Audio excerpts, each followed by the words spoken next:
হয় গোটেই অসম জুৰি অসম বাৰ্তাজীৱী সংঘৰ উদ্যোগত আৰু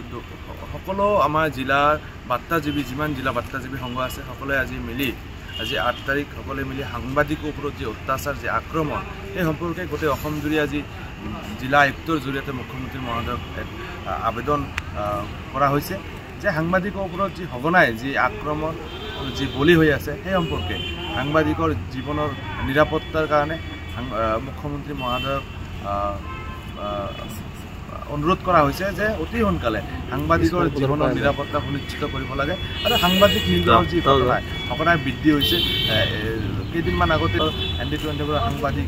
আপোনাৰ ধেমাজিত মাধুৰ্য শইকীয়া প্ৰাগ নিউজৰ সাংবাদিকক আক্ৰমণৰ বলি হোৱা দেখা পাইছোঁ আমি। গতিকে এনেদৰে সঘনাই আমি দিনক দিনে সাংবাদিকৰ যি জীৱনৰ নিৰাপত্তা নাইকিয়া হৈছে। গতিকে অসম চৰকাৰ আৰু অসমৰ গৃহৰক্ষী